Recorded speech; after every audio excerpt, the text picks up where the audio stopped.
Welcome on back to the GSMC Football Podcast, everybody. My name is Matthew Quinn. I am, of course, your host for the evening. And once again, we are also always brought to you by the GSMC Sports Network. I want to thank you guys all for joining me today. And I want to also just offer a quick apology for those of you who were expecting a show last night. We had some technical difficulties that I ran into, and I was unable to record a show last night. So I apologize for anyone who was looking forward to that show, but we're going to go ahead and do the show that we were planning on doing last night here tonight. So we do have a great show for you today. We'll be covering a number of things, first of which we're going to dive into a little bit of news in terms of Stefon Diggs signing with the Patriots a couple days ago. We didn't really get a chance to talk about that much, and we're going to go ahead and talk about that. And we're also going to dive into some top 5 rankings of both running backs and edge rushers. And also make sure that you stick around for later in the show for our College Corner segment. And I'm going to be doing a season preview of the Florida Gators football season coming up in just a few short months. So before we go ahead and get started on everything, as always, like I always do, I just want to ask that you guys like and follow the show. If you do have a question during the show, just go ahead and type that into the super chat, and then your voice can be heard whenever you type in that question. So always, if you've got a question, I absolutely encourage you to do that. Your input is a big part of what makes this show great. We thrive on your energy and your insights. Whether it's a quick comment, a thoughtful question, or an opinion that you just have to share, don't hesitate to drop it in the chat. Now, if you want to make absolutely sure your message stands out and gets featured on this show, there's an easy way to do that. Use the super chat feature. Just click the $sign at the bottom of the chat box to send in your super chat. This guarantees that your message gets on the air, and it's also a fantastic way to support our channel. We rely on your support to keep bringing you the sports content that you love, and we appreciate every bit of it. So go ahead, let us know what you're thinking, hit that super chat button, and let's keep this show interactive and exciting. And if you prefer, you can also go to gsmcsports.net to tip, donate, and leave a comment or a question there. We couldn't do what we do without your amazing support, and we're so thankful to have you as part of our community. So again, the link is gsmcpodcast.net for those of you who want to hit up the super chat during the show. So let's go ahead and get started on our first segment of the day. We're going to be doing some NFL superlatives. But before we do get into that, I just want to quickly touch on the Stefon Diggs acquisition that the Patriots were able to do just a couple days ago. It's a 3-year deal, $69 million max deal that it is worth. I think that's a good move for the Patriots. I'm not crazy about the contract because coming off of an ACL for Stefon Diggs, and obviously he's a little bit older. He's still relatively in that prime segment, but he's probably on the back end of that prime. Also with the torn ACL, that does raise some questions as well. But the Patriots were pretty much hurting at wide receiver for a good number of years since Brady left. So I think this acquisition of Stefon Diggs definitely improves that room for sure. But whether or not it will lead to, them possibly getting, to the playoffs or something like that, that's a whole other story. But I like the move overall because I like what the Patriots are doing this offseason. I think they've really impressed, if all the way from their head coach. Getting Mike Vrabel, I think, is a great fit. Obviously, he played there for a number of years. So it's a great fit. He knows the organization, pretty well. So a lot of trust is there in the locker room with Mike Vrabel. And obviously he brought back Josh McDaniels as the offensive coordinator, which will greatly help Drake May. And McDaniels was the offensive coordinator for a good chunk of when Tom Brady was the quarterback, and Brady got along really well with him. And he has been known as a very good offensive mind. Hasn't had the best success as a head coach, but as a coordinator, he has always been very good. So I like what the Patriots are doing there. Obviously, they went and got Milton Williams from Philadelphia, so that's a good move too. And then getting Carlton Davis from the Lions to shore up that secondary a little bit. And they've still got Christian Gonzalez, the young corner there. So, that's going to be a pretty good secondary. Their defense was pretty solid last year, despite the fact that they didn't have a great overall year. Their defense usually is the strong point. And with Mike Vrabel being their head coach now, I don't think that will change much. I think the Patriots are going to be much better this year than they were last year. Whether or not they make the playoffs, like I said, that's kind of a whole other story, but I like what they're doing in the offseason so far, so I would expect an improved year out of the Patriots going forward. So that's my thoughts on the Stefon Diggs acquisition. So let's go ahead and get into the actual meat of the bones here. When we're talking about the first segment of the show, we're going to do our NFL superlatives, and we're going to start. And for those of you who don't know or are unfamiliar with superlatives, it's basically just players, coaches, situations that are most likely to, fill in the blank or whatever. So those are what they're all posed as.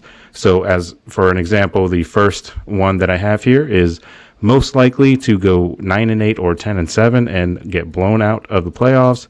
That would be the Pittsburgh Steelers and Mike Tomlin.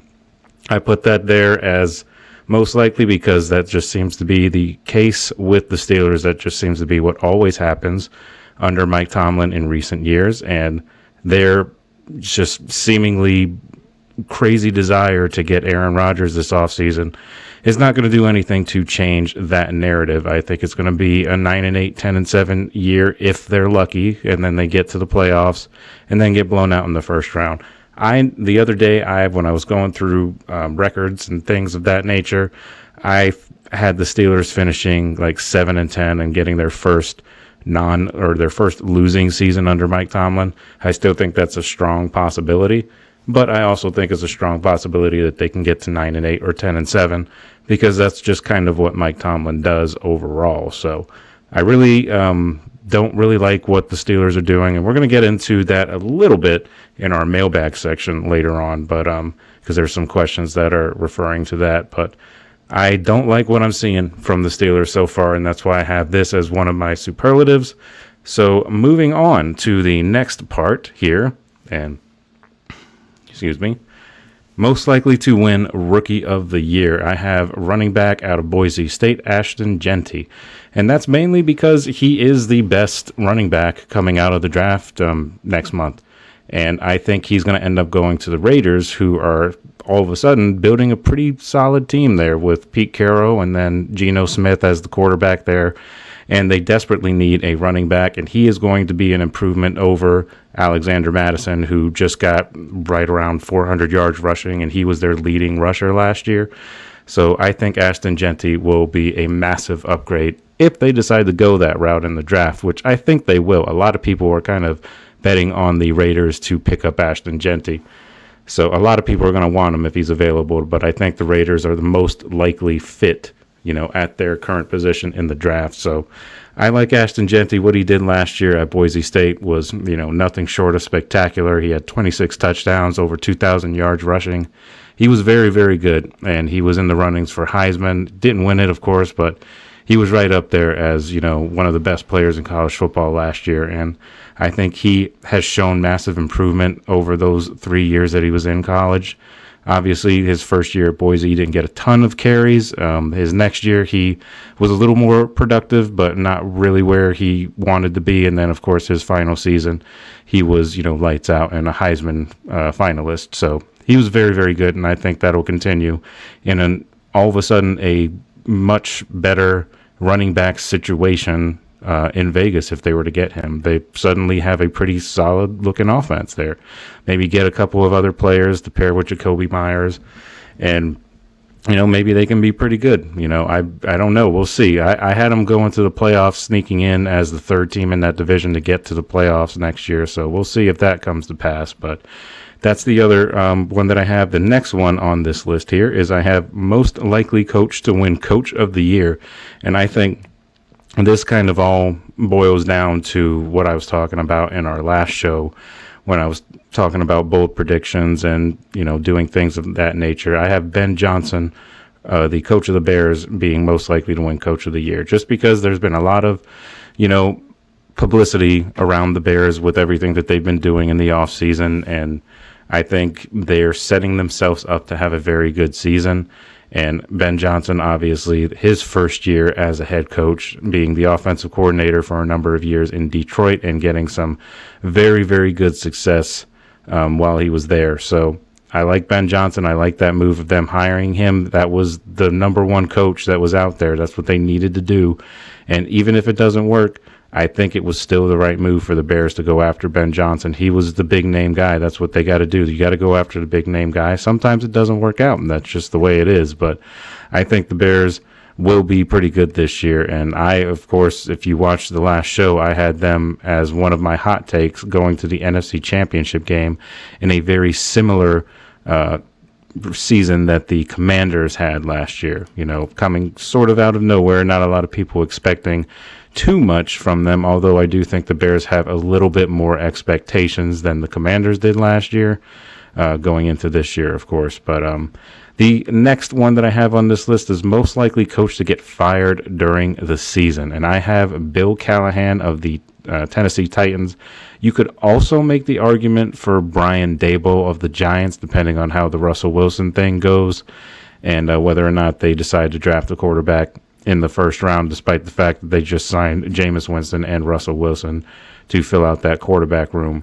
Don't think they're going to go quarterback in the first round based on what they did. So, you know, that's the Giants. So I think it's a possibility the Giants could fire Brian Daboll if it starts to kind of snowball at the beginning of the year. But I think most likely would be Bill Callahan, just because the Titans, if you take a look at that team overall, I don't think there is much there for them to be very good this year. I mean, they will most likely draft Cam Ward, but Cam Ward was good in college, but we don't know what he's going to be like when he gets to the NFL.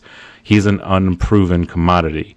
You know, until he laces him up and actually goes out onto the field in a regular season NFL game, we're not going to know how good he's going to be. It's very likely, well, not very likely, but it's very possible that he could end up being a bust and not be very good. Now, it's also very possible that he can come in and play sort of like how C.J. Stroud had his first year and could light the league up and be very, very good and make that team one of the surprises of the year. But I don't see it happening because I don't like the rest of that team. I don't think there's enough around that team to really do much. Now, they're in a pretty easy division, but the Texans are the class of that division, so they're going to have to get past them, even though the Texans, I think, regressed a little bit last year. I don't think that's going to be the case this year. I think they play much better than they did last year this coming season, and it's just going to be tough for the Titans head coach Bill Callahan to keep his job because of another reason is the fact that they have a brand new GM this year in Tennessee, a GM who did not hire Bill Callahan. So I think that it won't take much if they start to look like they're going to have another season in which they're, you know, drafting near the top of the draft. I think you could see Bill Callahan get the axe, especially with a new GM. If they had the same GM, maybe he'd be safe for another year. But I think with that new GM, he's probably not going to tolerate too much failure, and he's going to want to just hit the ground running and try and get a good team fielded. So Callahan could be a scapegoat, or he could be a good reason why they, you know, end up losing. But most likely, the next one, the most likely quarterback to get benched mid-season. Now, this one has two answers just because there is a quarterback competition, I think, in Indianapolis, and that is the two quarterbacks, Anthony Richardson and Daniel Jones. I think no matter who is named the starter, either one of those guys will end up being benched in the middle of the season because of poor play. Because I don't believe in Anthony Richardson. As a Gator fan, I watched him in college, never thought that he was going to be a lights-out quarterback. Sure, he has all the physical tools and the athleticism and all of that. He has all of those things, but he cannot read the field well. He's not good under pressure. If he gets an interception or two on his record, he gets in his head, and that just snowballs, you know. But I've never really been the biggest fan of Anthony Richardson as a quarterback. I've never thought that he was worth as high as the coach drafted him. I thought they could have gotten a lot better players at that pick that they had, because they were fifth, if I remember correctly. They had the 5th overall pick when they snagged him from Florida, but I didn't agree with that. Still don't agree with them. And they've benched him several times since drafting him. You know, they themselves, I don't think, believe in him fully. That's why they went and got Daniel Jones to compete with him. So that's that one. The last one I have, we'll make this real quick so not to drag this segment out too much, but most likely player to win comeback player of the year, I have Christian McCaffrey. Obviously, we all know he spent a good chunk of the year last year in Germany dealing with that injury and trying to get second opinions and all of that, and was, unable to really do much this year in terms of on-field productivity. He got in a couple games, but he wasn't very, effective because he was hurt all year. Only had like 200 yards total for the entire year. But this is still an incredible running back, and he just had a year that was just bogged down by a ton of injuries and other things. And I think he's going to be motivated this year to come back and play better. And I think he's going to have a pretty solid season, and he'll probably win Comeback Player of the Year. So those are my superlatives. I hope you guys enjoyed that. If you have any disagreements or anything like that, or one that maybe I forgot and you want to add on there, definitely let me know, and I'll shout it out here if I see it in the comments there. So before we get into our next segment of the show, we're going to take a quick commercial break, and we're going to be right back right after this, and we're going to get into some top 5, starting with running backs and then moving on to edge rushers later in the show. So stick around. We'll be right back. I feel like I'm losing my mind. Is everybody in the world blind? Please, Lord, give me a sign, a sign. I feel like I'm losing my mind. Is everybody in the world blind? Please, Lord, give me a sign, a sign. I wanna be the greatest. Everybody on the fake shit. I look around and feel like everybody is the fakest. I make this every day and I'm impatient, hoping one day I blow up from the basement. Statement, the top is so vacant. I don't hear shit that I think is amazing. Waiting for my day when I'm playing sold out shows for 1,000 faces. Hey, give me that crown, get in my way and to be put down. It ain't your place, all this my town. If I want that shit, then I'll get it right now. I'm losing it, the noose it fits, I'm losing shit. A stupid myth, you choose to live or choose to dip. You choose to fight or lose your grip and lose a gift. I feel like I'm losing my mind. Is everybody in the world blind? Please, Lord, give me a sign, a sign. I feel like I'm losing my mind. Is everybody in the world blind? All right, guys, welcome on back to the show. Before we get into our next segment here, I just want to give you guys a quick reminder that if you have any questions or any comments that you want to shout out in the Super Chat, just go ahead and hit the Super Chat on YouTube or on GSMCsports.net. If you have any tips, donations that you want to leave, you can go ahead and hit that website as well. Otherwise, any comments or questions, always greatly appreciated. So if you have any, definitely write them in the Super Chat or in the comments on YouTube, and we will try and get to them as soon as we can. So let's go ahead and get into the rest of the show here. Next segment that I have is top 5 running backs in the NFL. Now, I know probably the top 2 on this list are not going to really surprise too many people given last year's set of circumstances, but let's dive in. Number 5, I have Jonathan Taylor of the Colts, and he obviously has been consistently good for a number of years now. Last year's stats, he played 14 games at about 303 total carries, just over 1,400 yards rushing. That's good for about a 4.7 yards per carry average. Also had 11 touchdowns and 1 receiving touchdown. And he did have 1 fumble that he lost, but overall, pretty solid numbers for Jonathan Taylor. The 1 fumble that he lost, if you remember, was against Denver a little bit later in the year when they were actually in control of that game, and the Broncos needed to win, and the Colts needed to win too for playoff positioning. And they were getting ready to go up by multiple scores. Jonathan Taylor had an easy walk-in touchdown because he had a nice long run that led him to that. And right as he got across the line, he does what, for some reason, so many other players have done in the past, and that is let go of the ball before you cross the plane. I see it happen. I've seen it happen. Everybody's seen it happen a number of years now, and I will never, ever understand why players keep doing that. Like, hold on to the ball until you get in the end zone. If you have to hold on to it until you give it to the ref, until the ref asks you for the ball, then do that. Just don't drop the ball. I mean, that just boggles my mind every time I see it from players in the NFL, and it just continues to happen too. You would think people would be more, adamant about holding onto the ball and not giving it away, because then it can roll into the end zone and then it's a touchback going the other way. So never understand that. But Jonathan Taylor, although he is a really great running back, he's top 5 in my opinion. That was a boneheaded move that he made. Probably the worst play he made all year. Of course, it was just one play. He still had a good year overall, but that was a costly play because that changed the whole momentum of that game. And but Jonathan Taylor is still a very, very good running back. So make no mistake there. He's the best player the Colts have by far. That's Michael Pittman Jr. Maybe you could make an argument for him, but Jonathan Taylor is really the whole thing. He's the straw that stirs the drink. In other words, Jonathan Taylor is their offense entirely. So they lose him, they really have no shot. So I have Jonathan Taylor at number 5. Number 4 is a guy that we just mentioned as most likely to win Comeback Player of the Year, and that is Christian McCaffrey.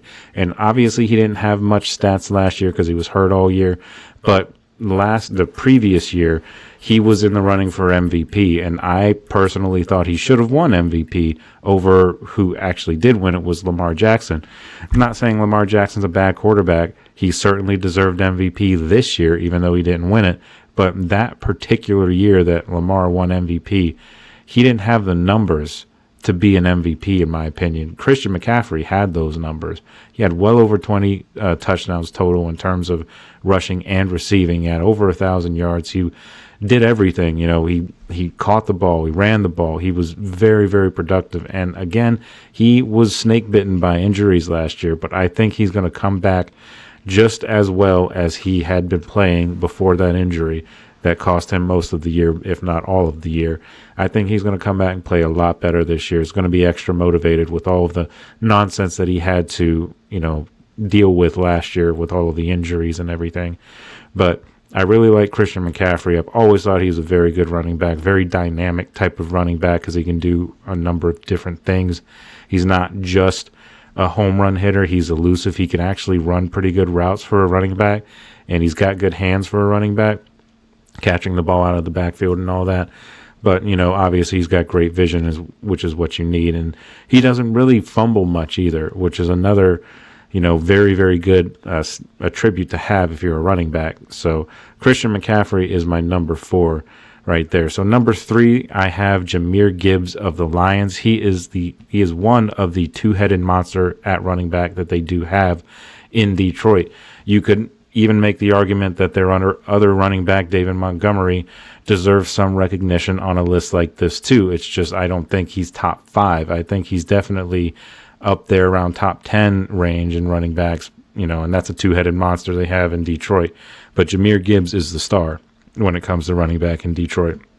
He had, obviously David Montgomery had a few injuries last year, so he missed some time, but Jahmyr Gibbs started all 17 games, had 1,400 yards, had a 5.6 yards per carry average, 16 rushing touchdowns, and he also added 4 receiving touchdowns as well. So 20 total touchdowns, and he also had 517 receiving yards too. So that's almost 2,000 yards from scrimmage that Jahmyr Gibbs had last year. So he was absolutely effective. That Detroit offense entirely was very good, but if you can stand out on an offense like that, you're doing something right, and Jahmyr Gibbs is definitely that guy. He's elusive. He's a great runner, great vision. He's explosive, very fast. If he gets out into the open field, it's very hard to take him down just because of his speed. He's an absolute weapon for that Detroit Lions offense for sure, and I really like what Jahmyr Gibbs has done so far for the Lions. And number 2, I know we're kind of getting through this kind of quickly here, but number 2 I have is Derrick Henry for the Ravens. Like I said, these top 2 shouldn't be too much of a surprise. I think you can all guess who number 1 is, of course, too. But number 2, I have Derrick Henry. His first season as a Baltimore Raven, and it was not, anything to sneeze at all. He was just a shade under 2,000 yards rushing on 325 carries, 5.9 yards per carry average, 16 rushing touchdowns, 2 receiving touchdowns. He was fantastic. He had one fumble that he lost that was against Pittsburgh early in the year, but he was solid, in terms of taking care of the ball from that point on. And he was one of those guys that can just absolutely kill you if you don't get him at the line of scrimmage. That's the thing with Derrick Henry, how strong of a runner he is. Once he gets that full head of steam going, there's virtually nobody that's going to stop him. He's just going to bowl through whoever it is that tries to tackle him in the secondary. He's a mismatch for anybody in the secondary because of how big he is and how fast he is. He's deceptively fast for a guy that size, too. You don't realize how quick he is until he gets out into the middle or gets out into the open field, and he's just running by defenders, and they can't do anything about it. When he's playing like that, he's one of the most effective running backs in the game. You could even make the argument that when he's playing at his peak, at his absolute best, he could, give Saquon Barkley a good run for his money in terms of who the better running back is. I think Saquon Barkley obviously is the better running back, and we'll get to that in a second. But Derrick Henry is no slouch. He's been doing this since he was in Tennessee. He's been doing it since he was in Yulee High School, before he was drafted or before he was picked up and recruited by Alabama, before ultimately being drafted by the Titans. He's been doing this his entire football playing career, all the way back at high school. He's just been bigger than everybody else in every level of the game. So he uses his stature, his physical strength, of course, to be as dominant of a runner as he is, but he is also deceptively fast too. And if you can get those kind of, that kind of combination in a running back, it's deadly. It's a very deadly combination. He is a very good running back, and it's almost unfair that he's on a team like the Ravens, who already ran the ball so effectively before Derrick Henry got there. I mean, Lamar Jackson had almost 1,000 yards rushing by himself last year, and that was with Derrick Henry with almost 2,000 yards. So they ran for over 3,000 yards when you compare the other running backs and everything. That as a team, they ran for over 3,000 yards, which is pretty crazy in today's NFL, especially with it being a much more pass-happy, pass-oriented type of league nowadays. Even though last year I would say is kind of a resurgence, a revolution of sorts of the running back position, because there was a number of guys, and just these guys on this list right here just shows you how great of a season it was for running backs. Much like the previous season was for backup quarterbacks, that's what it was this year for running backs. You really see, like with a couple years ago with the backup quarterbacks, with all of the guys that were having success being backups, you started to kind of see the importance of having a quality backup, or at least a serviceable backup, so that it could keep your team afloat and still give your team a chance to do things if you lose your starter. And now last year put a lot of emphasis on how important it is to have a strong run game in order to be successful. The Eagles are a perfect example of that, and the Ravens are a perfect example of that. They run the ball really, really well, and they usually win a lot more games than they don't. Because of that, because they're able to control the ball, and they're able to just essentially just play keep away from any defense, especially a defense that struggles against stopping the run. So, Derrick Henry was fantastic all year long, and it continued into the playoffs before they ultimately got knocked out by Buffalo. But really like Derrick Henry. He's number 2, and for a guy that's in his 30s, it's very impressive what he's able to do, because that's typically when you start seeing running backs start to decline a little bit. But Derrick Henry doesn't show any signs of decline. If anything, it seems like he has gotten better since going to Baltimore, which is a scary thought. And we'll see how he bounces back this year from the Ravens falling short of their ultimate goal of the Super Bowl. So we'll see how he does in year 2 in Baltimore. Moving on to the number 1 running back, it is no surprise to anybody that Saquon Barkley takes this spot. He, of course, was just a game away from breaking Eric Dickerson's single-season rushing yards record. If he would have played in that final game, which was a meaningless game, because they had already established their seeding and all of that, so he didn't need to play. But if he did play, he probably would have broken the record. But at the same time, there would always be that asterisk next to his record, because Eric Dickerson had that record and got that record in fewer games than Saquon Barkley. Even if Saquon were to get it in 16 games, it would still have been less games than Eric Dickerson played, because they have increased the amount of games that the NFL have played during the season over the course of the past few years. So his numbers: 345 carries, 2,005 rush yards, had a 5.8 yards per carry average, 13 rushing touchdowns, 2 receiving touchdowns.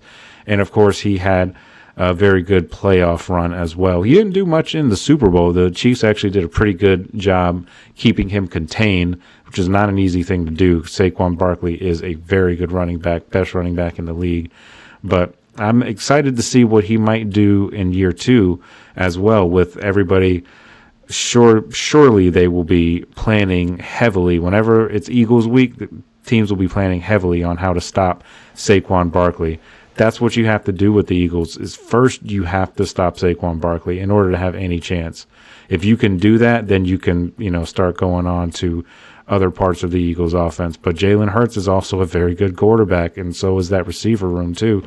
They're all very good. So it's just a talented team overall. So Saquon Barkley fits in well with the Eagles and that really, really good offensive line that they have. It's a night and day difference between them and the Giants when he was still, showing out and having great games with New York. He was by far their best player, and the Giants decided to bet on Daniel Jones, who is also no longer on the team now. So it was a rough year for the Giants last year, with the Saquon stuff and the Daniel Jones stuff and just all of that, the hard knock stuff. It just wasn't a good year for the Giants, and Saquon lifting the Super Bowl trophy at the end of the year was just an icing on the cake for Saquon, but a nail in the coffin of the Giants in that season. That was just one extra gut punch when their season was already over. So, those are my top 5 picks. I think it's a pretty solid list, I think. Jonathan Taylor at 5, Christian McCaffrey at 4, Jahmyr Gibbs at 3, and Derrick Henry at 2, and Saquon at 1. I think that's a pretty solid list. I think most people would agree with that list that these guys, you could probably throw in Josh Jacobs there too for the Packers. He's a pretty solid running back as well, and we'll see what Ashton Genty does and all these other good running backs that are coming out in the rookie draft class this coming season. So there's a lot of good running backs coming out. So we'll see if anybody else starts to make their way close to this list as well. So that's it for that list. Before we go into our next list, which is in our next segment when we're covering edge rushers, I'm just going to take another break real quick. It'll just be a couple minutes, and then we're going to be right back, and we're going to talk about some edge rushers. And I'm sure this will be a talking point from a lot of people based on my list. So let's go ahead and take this break, and we'll be right back right after this. Looking for your daily fix of sports talk without having to pay for it? GSMC Sports Network is available on YouTube. Just search GSMC Sports Network. Get your fix of daily sports talk shows on YouTube, absolutely free. NFL, college football, NBA, MLB, MMA, UFC, fantasy football, and so much more. GSMC Sports Network has shows running all day long, with new sports shows starting every 2 hours. Just like on your favorite cable sports channel, except GSMC Sports Network is absolutely free. Just search GSMC Sports Network on YouTube to catch one of your new favorite shows, like the GSMC College Football Podcast, Chip Shot Football Podcast, Hoops and Heels Women's Sports Podcast, GSMC Basketball Podcast, and so many more. Check it out for yourself. GSMC Sports Network, now available on YouTube absolutely free. Search GSMC Sports Network on YouTube right now.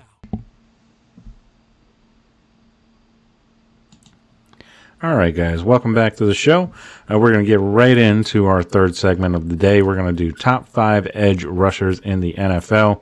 And this has always been a point of conversation for me amongst other fans of the NFL when I talk about best pass rushers in the league, because I have my own opinions and they differ from some other people's opinions, particularly 2 particular guys that are edge rushers. And we'll get to that here in a second. But let's just go ahead and get right into the list here. Number 5, I have Max Crosby of the Las Vegas Raiders.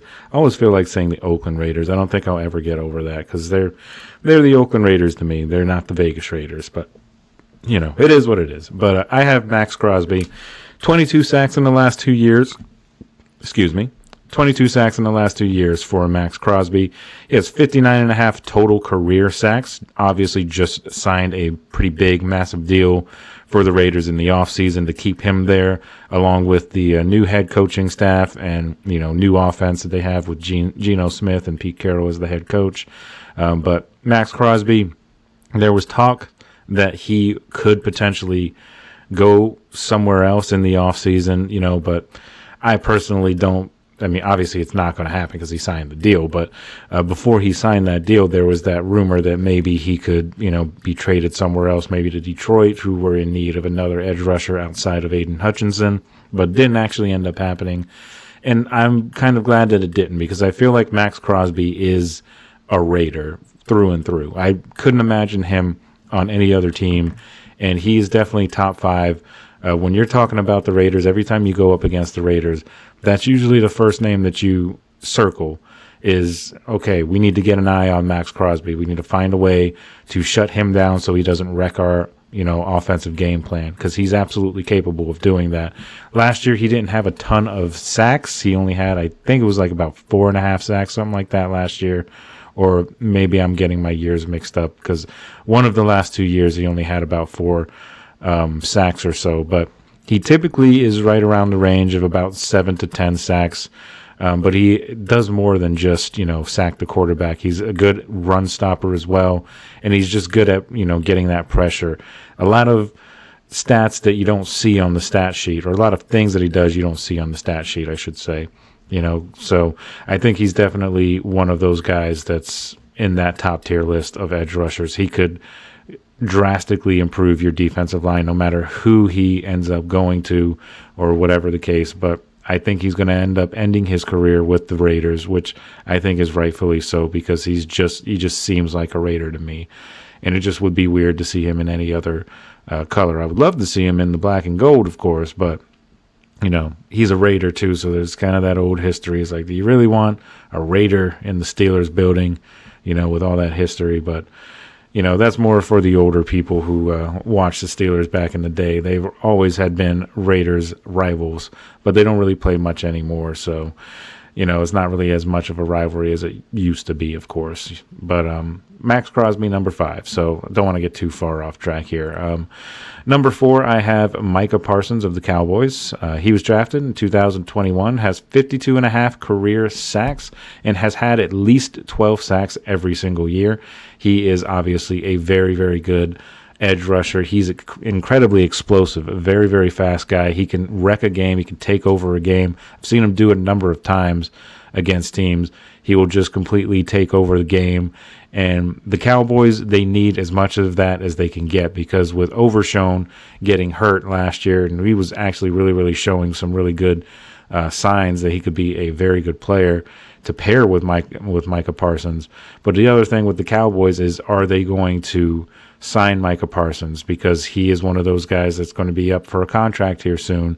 And with Myles Garrett getting his monster deal, and Trey Hendrickson trying to get a deal, and TJ Watt expected to get an extension at some point in the offseason, you would think Micah Parsons he's getting close to being due, and he's going to want a pretty good amount of money, most likely, to stay in Dallas, or maybe he moves on somewhere else. But with the way he talked about Dexter Lawrence when Dexter Lawrence left for Seattle, kind of makes me think that maybe he'll stay in Dallas for the majority, or if not his entire career. But who knows? He could have just been saying that to get people to like his podcast that, he has. So who knows? Money always talks. So if another team ever offered him more, I'm sure he would be the first person that would want to go, despite giving Dexter Lawrence a lot of grief for what he said about the Cowboys.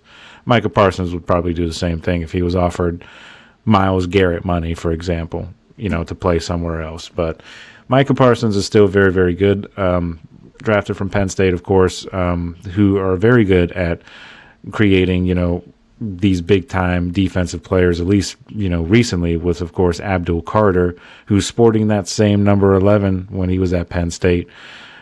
He's coming out, and he's one of the best edge rushers in the draft. He's actually considered by a lot of people arguably the best player overall in this draft, and he is at edge rusher. Titans were talking about maybe getting him. Even the Browns were talking about possibly drafting him. I've seen that floated around in some mock drafts too, which would be an interesting pairing to have Abdul Carter and Myles Garrett there too. But yeah, so Micah Parsons I have at number 4. I think that's pretty solid for him. Number 3, I have Trey Hendrickson. He led the league last year with 17.5 sacks, and that is actually his career high, which he also had the year before. So that's 2 consecutive years where he's had 17.5 sacks. So obviously that's very, very good. He was drafted by the Saints back in 2017, had 77 career sacks so far in his career. And he's, of course, trying to work on a deal with the Bengals to stay there after they had, of course, re-signed T. Higgins and Jamar Chase as well. So he would be another domino that would need to fall for the Bengals to just keep that core together. But Hendrickson would be wanted by just about every team in the league, I would think, because he's that good. He's a great edge rusher, can get to the quarterback, of course, but he can stop the run very well, too. Just the problem with the Bengals is they don't have a great defense outside of Trey Hendrickson. He's by far their best player on defense. So, he gets a lot of the shine and rightfully so, because he's the one that's always making plays for the Bengals. And if they want to get to where they need to get to, which is a Super Bowl, which is what their goal is, they need to keep Trey Hendrickson somehow, because if they lose him to an already ailing defense, that defense is just going to continue to give up big plays like they did last year. So lock Trey Hendrickson down. He's one of the best edge rushers in the game for sure. So you definitely want to lock him down. And he's number 3 on my list. Now, let's get to the 2 that I really, really wanted to talk about here. And number 2 I have, and I'm sure a lot of people will disagree, and they'll probably have this flip-flopped, and maybe they will have a completely different list altogether. But I have Myles Garrett at number 2 for Cleveland. Drafted by the Browns in 2017, he has 102.5 career sacks, 14 sacks the last 2 seasons, and of course he won Defensive Player of the Year back in 2023. Now, I feel like I'm pretty harsh on Myles Garrett, because I do believe that he is a great defensive player and will probably go down in the Hall of Fame by the end of his career. I have no bones about that. Definitely believe that that's the case. He's that good of a player. I just have never thought that he was better than the guy who's sitting at number 1, and which is TJ Watt.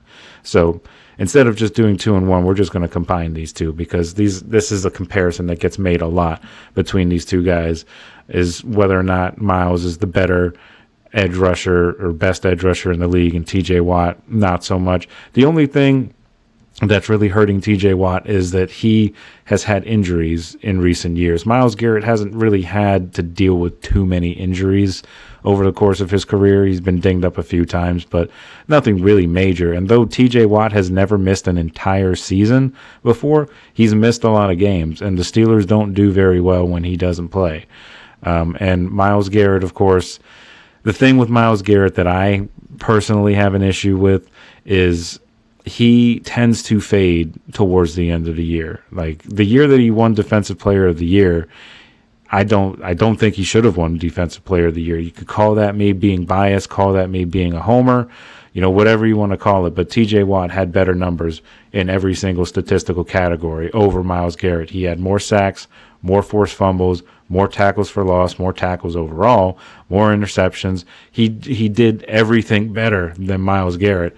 But TJ Watt, for some reason, gets consistently hated on by whoever it is who comes up with these, awards or votes on these awards. It's a popularity contest as far as Defensive Player of the Year.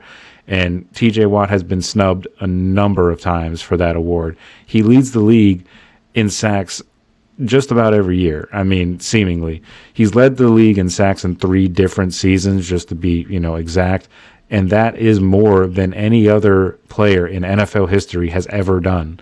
And he is also has tied the record that Michael Strahan set back in the day of the single season sack record of 22.5 sacks. He did that in 2021 when he won his only Defensive Player of the Year award. But he did that in less games than Michael Strahan did as well, because TJ missed a few games that particular season due to injury and really should have broken the record in that game against Baltimore, but he had a sack that was called back because of a penalty on the defense. Otherwise, he would have had the record, so he is an absolute monster. And there is a reason why he gets chipped and double and triple teamed on every single play, is because you have to. because if you don't, he will eat you alive, and he will eat your offensive line alive. That's TJ Watt, healthy, is better than any other rusher in this league. And I know a lot of people will maybe not a lot of people, but some people will disagree with me there because people have this love affair with Myles Garrett, thinking that he's somehow better than TJ Watt, and he's just not. I'm sorry, he's just not. Myles Garrett is a tremendous defensive player, tremendous edge rusher, and any team would be incredibly lucky to have him. No disrespect to Myles Garrett at all for his ability to play on the field. He's an incredible player, but TJ Watt is a better edge rusher. Just look at the stats. That's all you got to do. Look at the stats. He is the better player, period. You know, last year was kind of a down year for TJ Watt, and he still managed 11.5 sacks. That's a down year for TJ Watt. There are a lot of defensive players in the NFL that will go their entire career and not have a season in which they have 11.5 sacks. That's a down year for TJ. You know, he played most of the year, but he didn't have a great year, admittedly. And this was one of the few years that he did not get snubbed for Defensive Player of the Year. Pat Surtain won it, and I think he deserved to win it because TJ just didn't have the numbers last year.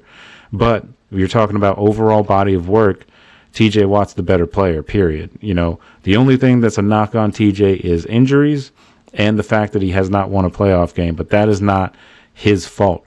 He is the best player on that team and has been since he became the starter. He's been the best player on that team. Best player on that defense for sure, but I would argue that he's the best player on the team simply because you look at the record when he's not on the field. The Steelers don't win many games. I think they've won one game with TJ not on the field in his entire career, and they just have an incredibly bad record when he's not playing. And that shows you how important of a player he is and why he should be defensive MVP, essentially, you know, because he's the most valuable player on that defense, which is essentially what Defensive Player of the Year is, right? You know, it's most valuable player on that particular defense.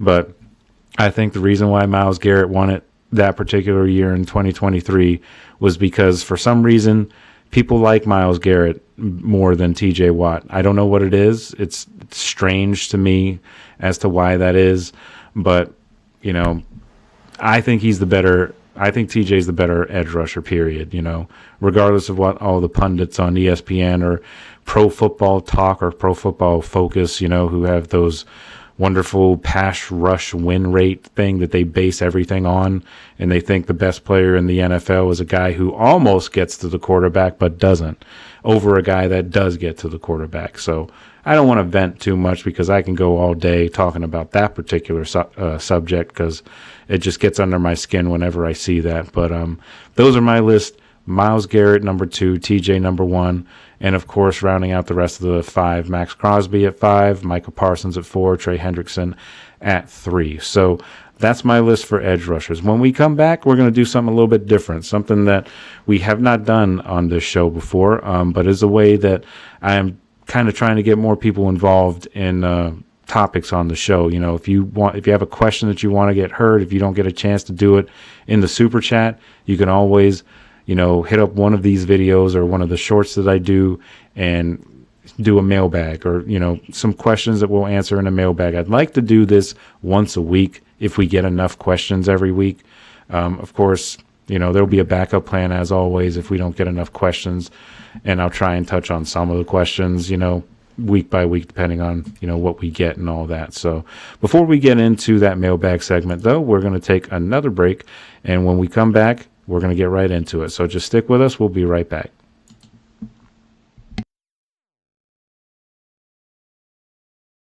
For the best and latest podcasts available anywhere, go to the podcast app on your cell phone and type in GSMC to access free content-rich podcasts on health and wellness, book reviews, sports, entertainment, relationships, social media, movies, technology, finance, and even weird news. Subscribe and download the GSMC Podcast Network's family of shows, available everywhere podcasts are found.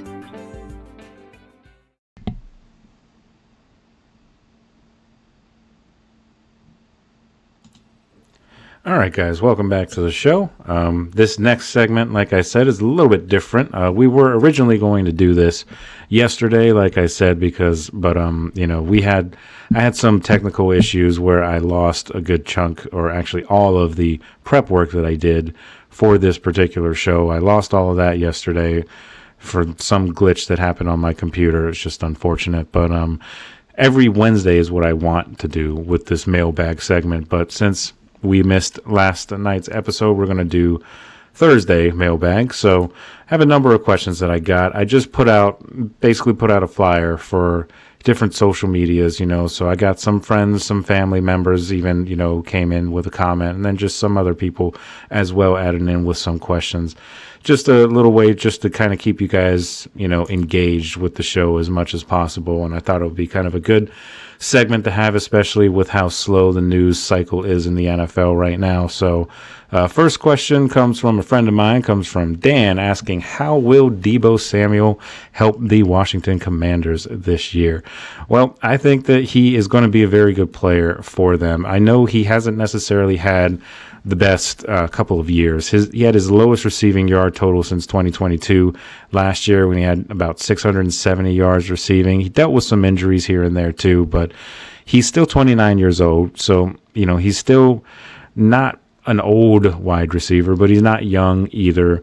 But I still think he's a good route runner, and he'll have plenty of opportunities with Washington having Terry McLaurin there, taking a lot of pressure off of Deebo Samuel. But at the same time, you're going to have to, attribute some or focus some defensive attention on Deebo Samuel, because he still is capable of making big plays. And with a guy like Jaden Daniels to potentially benefit from this, I think it's just a great signing for the Commanders. They didn't have to give much up for him. I just like what the Commanders are doing in the offseason altogether. But I like Deebo Samuel. I thought that was a very underrated move, and I think he can really help them, because he can, he's not going to be your number one receiver. They're not asking him to be that. So if he can just be somewhat of the guy that he was a couple years ago when he was putting up 1,400 yards receiving with the 49ers, then I think they can really, really use him. Plus, they have good offensive minds in Washington, with Cliff Kingsbury still holding on for the offense coordinator position, and Dan Quinn, of course, coming back for his second year. He's more of a defensive guy, but, he's still a good coach, good motivator, and will definitely help Jaden Daniels. I think it's a better situation for Deebo as well, because he wanted to get out of San Francisco. The Brock Purdy connection with him, it just didn't really seem like it fit too much with what he was trying to do, but I really like the fit in Washington. I think he's going to be very good for them, but we'll see what happens. So that's the first of the mailbag. So the next question is Steelers centric. I got this question actually from my dad, and I admittedly had to kind of adjust the question, because we can't really have some of the language used on this show, but that's just out of frustration, and I get it, because I've been there. We go back and forth on why we think the Steelers are not very good anymore. But the question is, why have the Steelers not prioritized the future of the team by trying to get a young quarterback instead of older quarterbacks such as Russell Wilson and Aaron Rodgers? And you could even throw Ben Roethlisberger on there too, because of the last couple seasons that Ben was in Pittsburgh, he was very much a shell of his former self, and they really should have been planning for the future back then, as opposed to being in the situation that they're in now. So why they don't prioritize the future of the team, I will give you 2 words why. Mike Tomlin. That's the reason why. Mike Tomlin is the type of guy that wants to win each season. He's not a big picture guy. He looks at, when he goes into a season, when he goes into every game, he's looking at, what can I do to win this year? What can I do to win this week? He doesn't think about, let's talk about next year. What's going to happen when we lose our veteran quarterback? He's always of the mindset of, we'll worry about that when we get there. But you cannot live in the NFL like that, especially not now. You need to focus on the most important position in all of sports, really, in all of football for sure, but in all of sports, you can make the argument that the quarterback is the most important, most vital position, because if you lose a key player at that position, it tears your whole season apart usually. And you become, if you're a team like, say, the Ravens or the Eagles or something like that, or the Chiefs, and you lose your starting quarterback, you go from a Super Bowl contender to fringe playoff team at best. That's how important the quarterback position room is. And it's insulting to me as a Steeler fan that the Steelers are actually wasting their time catering to Aaron Rodgers and waiting for his decision. And he's a 42-year-old quarterback. This signing, if it happens, will do absolutely nothing for you. All it will do is maybe you'll get to 9-8 and 10-7, but guess what? You're going to lose in the first round of the playoffs again. It's just what's going to happen. This doesn't do anything to further, your future or make your fans feel like you're going in the right direction. There's virtually no hope in Pittsburgh amongst the fan base, right now. And I follow a lot of beat writers and things of that nature, and even most of them don't understand why the Steelers are wasting their time going after Aaron Rodgers. It is only the national media, like the ESPNs and the Fox Sports and all of those kinds of guys, that think that Aaron Rodgers is the second coming of Joe Montana or something like that, that he's going to just go into whatever team that he goes into and automatically they're a Super Bowl contender. They are not. He is not the same guy he was even 3 years ago before his Achilles injury. He's not that guy anymore. And the thing that drives me nuts about this whole situation is that at the end of last year, Mike Tomlin went out of his way in his end of season conference to emphasize the need for a mobile quarterback in the NFL to be successful. So you have that need, and guess what? You had a guy who was a mobile quarterback on the roster, or he wasn't technically, I guess, on the roster in the offseason, but you had him in your building last year, and you let him go to the Jets for a 2-year, $40 million contract, but you want to bring Aaron Rodgers in for probably more than that for a 42-year-old quarterback, a guy who's almost 20 years older than Justin Fields was. Justin Fields, outside of Lamar Jackson, you could make the argument that Justin Fields is one of the more dynamic running quarterbacks in the entire NFL outside of Lamar. And you say you have a need for mobile quarterbacks, and then you let the most mobile quarterback that you've ever had, you let him go for peanuts. And you want to bring in an old man who can't move, who's playing on one good leg with his Achilles. Those Achilles, yeah, sure, he played a whole game or whole season last year, but he's 42 years old. Where is the guarantee that he's going to play an entire season this year, especially in the AFC North? He's not going to survive in the AFC North. This is not the AFC East. This is not the NFC North when he was there. When he was there, it was the Packers, sometimes the Vikings, and then the Bears and Lions were trash. That's his entire career was spent in Green Bay. And then he goes to the Jets and, has a bad year because it's the Jets. The Jets always have bad years because they're the Jets. But, now he wants to come to Pittsburgh, and I don't understand why. I don't understand why he wants to come either, because he's not going to win a Super Bowl here. It's not like he wants one last shot at a Super Bowl. The Steelers are not one quarterback away from a Super Bowl. And if he thinks that, he's got a whole other thing coming.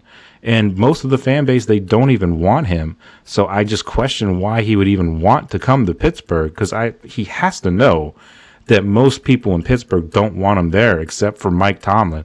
This is a Mike Tomlin decision. I don't care what anyone says. The only reason the Steelers are even looking at Aaron Rodgers is because Mike Tomlin likes Aaron Rodgers. He's buddy-buddy with him. He likes him. He's a fan of him. He's a fan of Aaron Rodgers when Aaron Rodgers was lighting up the league and winning 4 MVPs. He ain't that guy anymore, Mike. He's just not. So, why are you wasting your time? Roll with Mason Rudolph. Draft a guy in the 4th or 5th round, see if you got something with him, maybe trade for another guy to fill out that quarterback room, and then focus on getting your future quarterback next season. That's what you should do. This Aaron Rodgers nonsense is exactly that. it's nonsense. And they need to move on from this because it's getting to be ridiculous at this point that we're still waiting on this guy and we're still allowing ourselves to wait on this guy as a Steelers fan or Steelers organization. They're willing to just sit and wait for a 42-year-old quarterback who might end up even retiring. And then what are you going to do if he retires? You just wasted this entire offseason waiting on an old guy who never even wanted to come here. So it's an incredible lack of focus in the front office.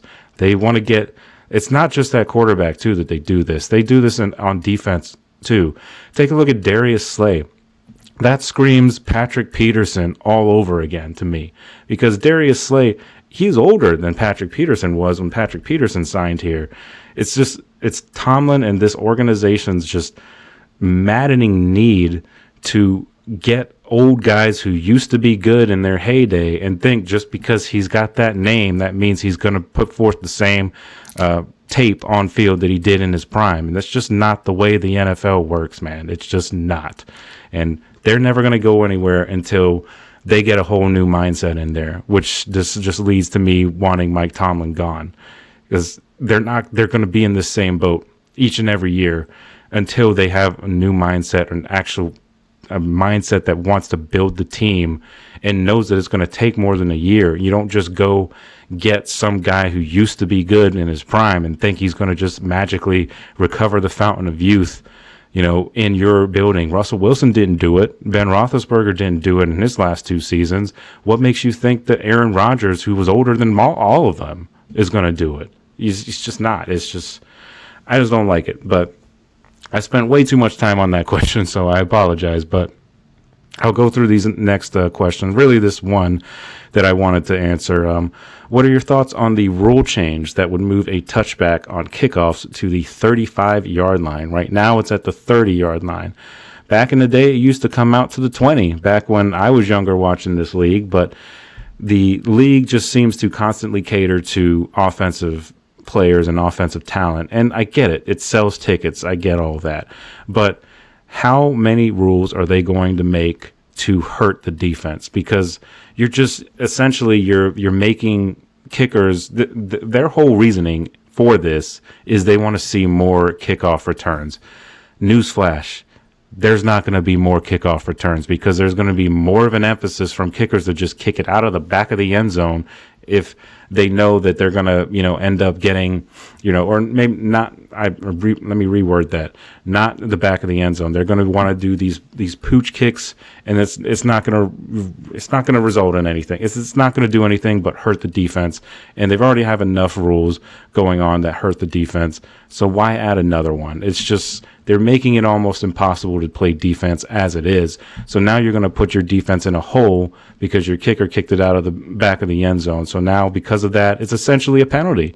You're essentially making a touchback a penalty, because if you take a look at illegal formation or, illegal kick out of bounds, they get the ball at the 40-yard line after that penalty. That's a 5-yard difference from just a touchback. That you're essentially penalizing the team for kicking a touchback. I just think it's a stupid rule, and it doesn't need to be. They keep doing all these changes to the kickoffs, and it's not doing anything but just confusing people and frustrating the fan base, because it's just from them doing the dynamic kickoffs where nobody moves and it's just all weird like it was last year. Now they're trying to move up the touchback to the 35-yard line. You're essentially 15 yards away from midfield, 25 yards away from field goal range already as soon as you get the ball. So it's just not beneficial to defenses. You got to make it a little bit more fair. I mean, defenses can only do so much, especially with all the soft calls and pass interference calls that are routinely called each and every week. And every single week, we always have a segment somewhere on national TV where the refs are a problem in the NFL. The refs have screwed somebody, or the refs have cost this team the game. It's every single year, and it cannot be a good look for the NFL. But they do nothing to fix it. They just add more rules that confuse the refs because there's way too many rules. Why do you think there's so many bad calls? Because they're looking for a million different things. And of course they're bound to get a few wrong, and they tend to get a few wrong. And it's this whole ref mess is just the NFL's problem. I don't even necessarily blame the refs because they have a hard job. I get it. Sure, they make some pretty bad calls, but look at what they've got to go on. They've got hundreds of different rules that they have to follow. Some rules you don't even know until they pull it up in a game. They've got a lot of stuff that they have to study too. So it's a bad move from the NFL, period, in my opinion. So that's the Thursday mailbag. That segment went a little bit longer than I wanted it to. Kind of went on a little bit of a vent there when I talked about the Steelers. I tend to do that, and I need to watch that because I'm sure not everybody's a Steeler fan and wants to hear that. So, but regardless, it was a successful segment, I think. I thought it was a fun little thing to do, and looking forward to hopefully doing more of these Thursday or Wednesday mailbags. If you guys send in any questions or anything like that, we can answer them on air.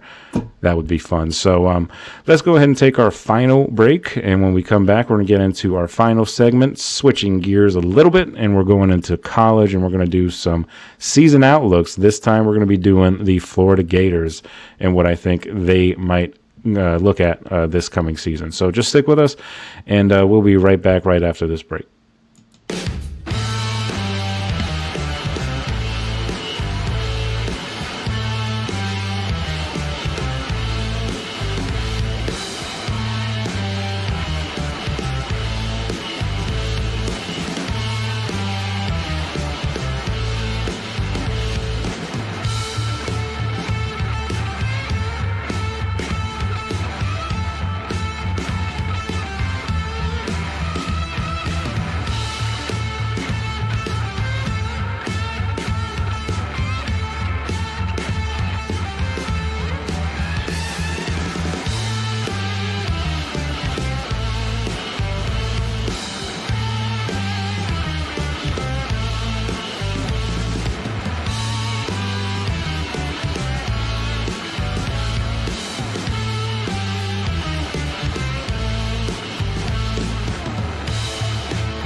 All right, guys, welcome on back to the show. We're in our final segment of tonight's show, and we're going to be doing some college football talk.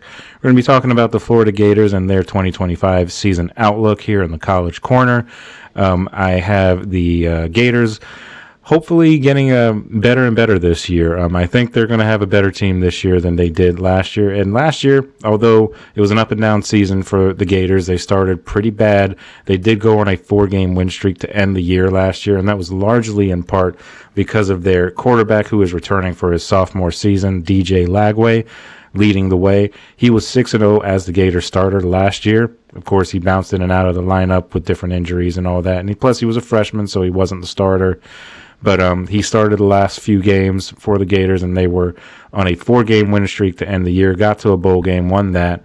And taking a look at what they've done in the offseason so far, they've recruited pretty well at the wide receiver position. Vernell Brown and Dallas Wilson both are near 5-star recruits coming out of high school in Gainesville and Tampa, respectively. I think Vernell Brown in particular is a good addition to a pretty solid receiver room overall. They did also pick up some transfer window or transfer portal guys like UCLA wide receiver J. Michael Sturdivant. They added him to the wide receiver room, so that'll be an improvement for the Gators overall. They returned 7 starters on offense as well as 8 on defense, and including offensive lineman and center, All-American center Jake Slaughter and left tackle Austin Barber, both returning to solidify that offensive line, which should be much better and is definitely the strength of this team overall. And they're going to need, they're going to need that going up against a pretty solid schedule, pretty tough schedule that they have this year. And it's usually the case anyway in the SEC, but in particular this year, there's a lot of really good teams out there in the SEC. On defense, they returned a trio of defensive linemen that combined got 16.5 sacks last year, and that is defensive end Tyreek Sapp, George Gums Jr., and Caleb Banks on that defensive line. And I think the defensive line it's been a big issue.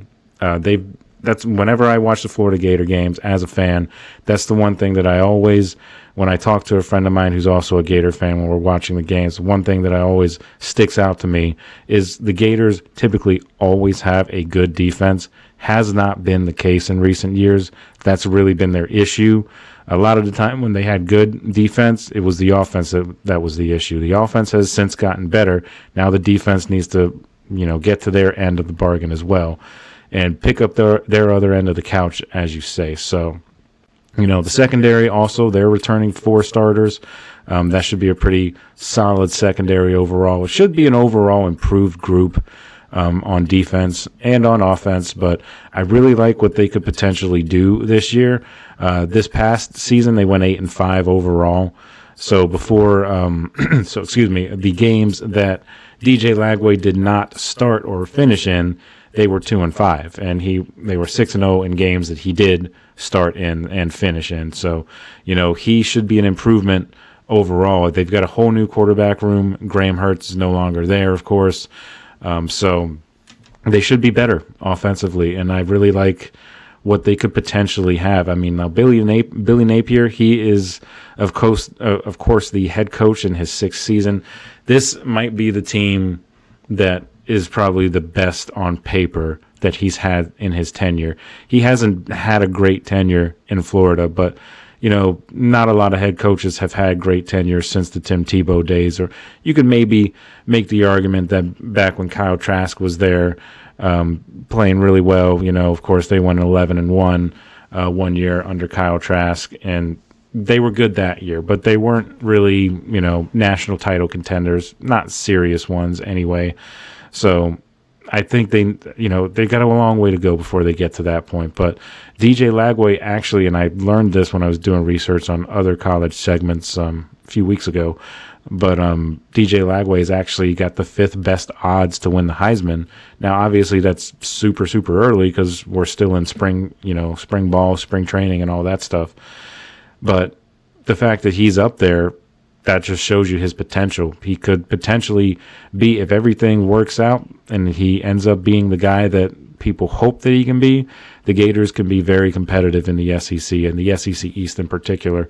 But they've got a lot of tough games coming up. Texas, of course, they're going to have to be going up against Arch Manning, and they're getting a lot of hype in the SEC. They should be the favorites in the SEC, Texas, that is.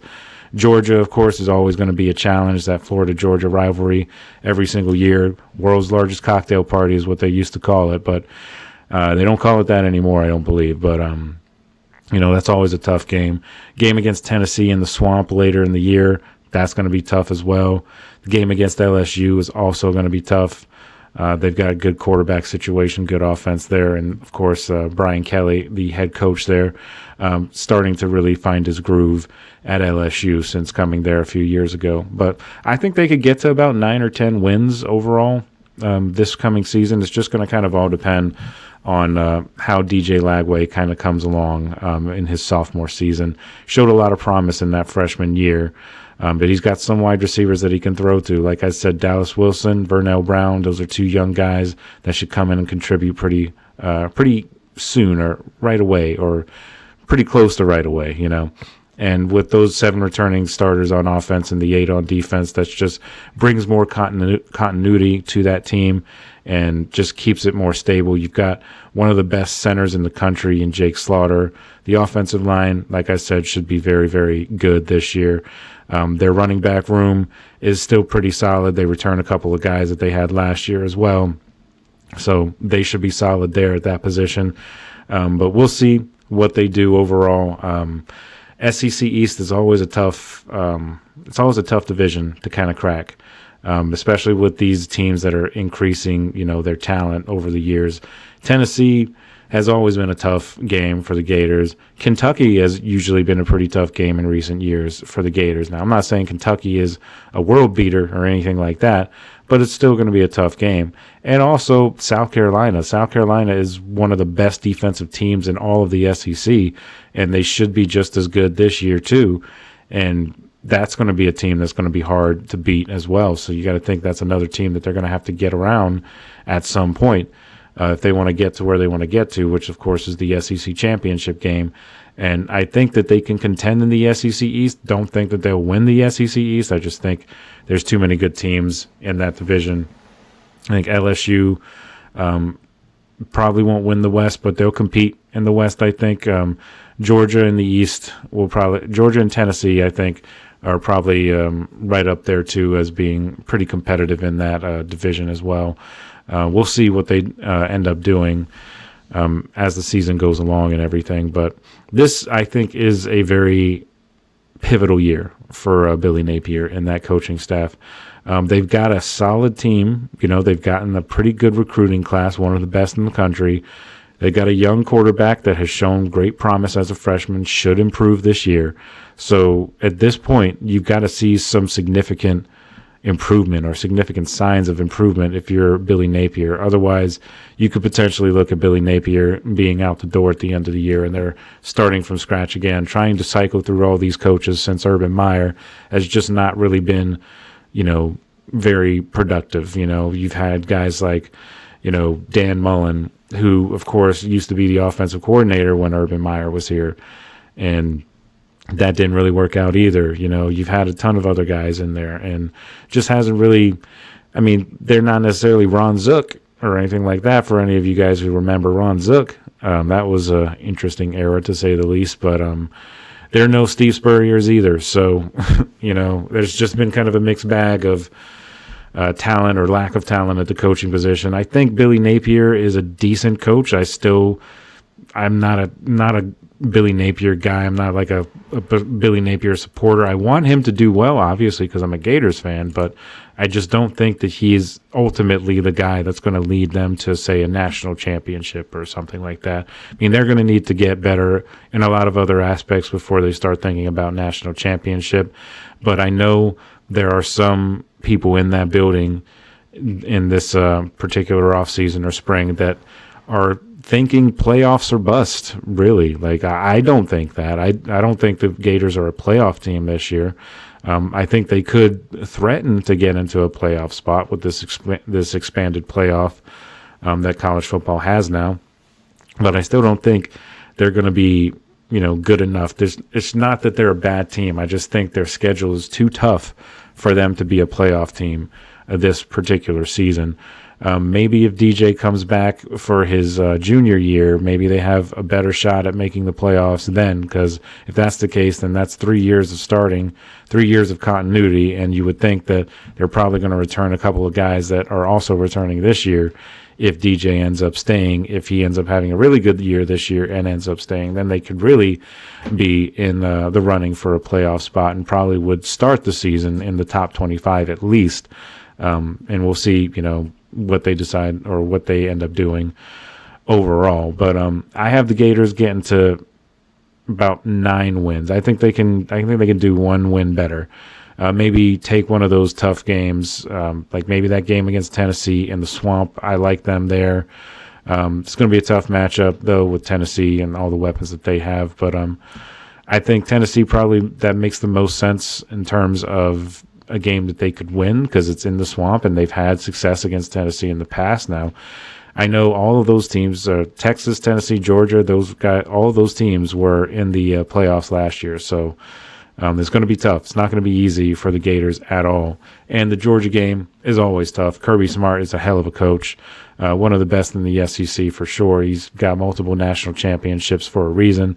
And, of course, he was an assistant at Alabama when they were winning national championships under Nick Saban. So he comes from a very good coaching tree, and he has proven to be a very good head coach himself. So that's going to be a tough game. Texas is going to be tough because of the Arch Manning hype and everything. It's going to be interesting to see Arch Manning overall in the SEC, too, as a starter. He played a couple games last year, when Quinn Ewers was out. But I think Arch Manning could potentially have a real future in the NFL, and this year's going to kind of go a long way in determining where he gets drafted. Now, he's going to probably get drafted pretty high simply because of the fact that he's a Manning. But if he backs that Manning name up with some quality play, he could end up being one of the first players taken in the draft next year. And there'll be a lot of teams that'll need quarterbacks, as they always are. Every year, there's always a few teams that do need them. So Steelers are one of them. Don't think that they're going to get Arch Manning because they're going to have to probably pick in the top 3 or something like that in order to get him. Otherwise, they can trade up and try and get him that way. But, so the SEC is scheduled to be very tough, and the Gators, they're going to have to get through it. If you want to be the best, you got to beat the best. That's just the way it is. And although the SEC is maybe not necessarily the conference that it once was, the Big Ten has seemed to catch them as being the best conference in football and college football right now. But that doesn't mean that the SEC doesn't have good teams. There's a number of good teams that I didn't even mention here. Vanderbilt can be, sneaky sometimes. They're never really in the running to do any kind of damage in the SEC, but they're just always that team that they're sneaky. If you go sleeping, especially if it's at Vandy, if you go in there sleeping, they could shock you and they could end up beating you. It's happened before, and they're just a scrappy team. So those games are going to be hard too. The only games that are probably not going to be hard are their, outside of conference or their outer conference division or outer conference matchups against teams that are paying them, or teams that are getting paid to come to the Swamp and get a beatdown, basically. You see it at the beginning of every college football season. That's why the first couple weeks of college football is not necessarily exciting matchups, because there are a lot of really, really good teams playing a lot of Division II schools and all that. And they're usually ended up being like 65-0 or something like that. So overall, I like where the Gators are heading. I think they're trending in the right direction. But I still got them about 9 wins this year and missing the playoffs. Obviously, 9 wins is a bowl game, so that's something. But, it's not the playoffs, which is where you want to be. So that's my Gators outlook. I'm going to continue the SEC in tomorrow's show as well. I'm probably going to talk a little bit about one of the Gators' biggest rivals, and that's the Georgia Bulldogs. They've got a little bit more positive outlook overall in terms of competing for a national championship and all that, but we'll get into that tomorrow when we talk about the Bulldogs. But that covers it for the show tonight. I hope you guys enjoyed it. I know I enjoyed doing the research and everything and getting this show together. Again, I'm sorry that we didn't get a chance to do the show last night because of all the technical difficulties and everything that I was having, which is kind of unforeseen. So it was a little unfortunate. But I do thank you guys all for tuning in to the GSMC Football Podcast, though. We're, of course, as always, presented by the GSMC Sports Network on this show. And if you have a question or anything like that, of course, you can definitely comment, like I said. But your support does mean a lot to us. So just please remember to subscribe to the show and leave a positive review. It really does help us out when you guys do that. It gets more eyes on our content, and everything. So we also invite you to follow us on all the social medias, Facebook, Twitter, TikTok, and Instagram for all of those content and updates. And thank you once again, and have a wonderful night. We'll see you guys same time, same place tomorrow night. So have a good night, guys. We'll talk to you then.